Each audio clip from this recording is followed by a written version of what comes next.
അല്ലെങ്കിൽ ഏതെങ്കിലും രീതിയിൽ അവരിൽ ഒരു ആശങ്ക കുത്തിവെച്ച് ഈ രീതിയിൽ അവർക്ക് ചെയ്യാൻ ഇപ്പൊ സാധിച്ചു. ആ സാധിച്ചതിന് അതിന്റെ റിസൾട്ട് ഉണ്ടായിട്ടുണ്ട്. എന്താണോ അവർ ഉദ്ദേശിച്ചത് ആ ഉദ്ദേശം നടന്നിട്ടുണ്ട്.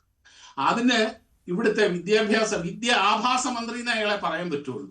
വൃത്തികെട്ടത് ഈ എരുതിയിൽ എണ്ണ ഒഴിച്ചു കൊടുക്കുന്ന മാതിരി ഈ രീതിയിലുള്ള പ്രസ്താവനയും കൂടെ സമീപനവും കൂടെ എടുത്തു. ഇതെല്ലാം കൂടെ ചേർന്ന് സത്യത്തിൽ നമ്മൾ ലജ്ജിക്കണം മഞ്ജുഷേ.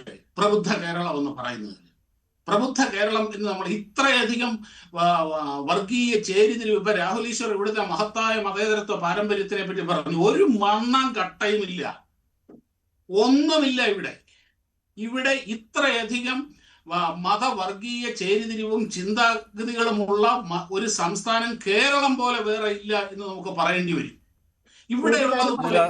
അങ്ങനെ പറയല്ലേ, മതസൗഹാർദ്ദത്തോടു കൂടി തന്നെ ജീവിക്കുന്നവരാണ്. അല്ലല്ല, അങ്ങനെ ആത്മരോഷം കൊണ്ട് പറയുന്നതാണ് മഞ്ജുഷേ. ആത്മരോഷം കൊണ്ട് പറയുന്നത് ഞാനും കൂടെ ജീവിക്കുന്ന കേരള സമൂഹമാണിത്. മഞ്ജുഷേ,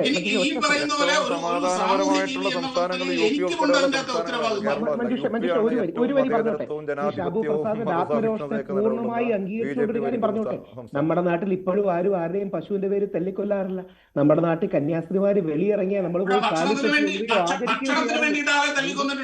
ഒരു ആദിവാസിയെ ഭക്ഷണത്തിന് വേണ്ടിയിട്ട്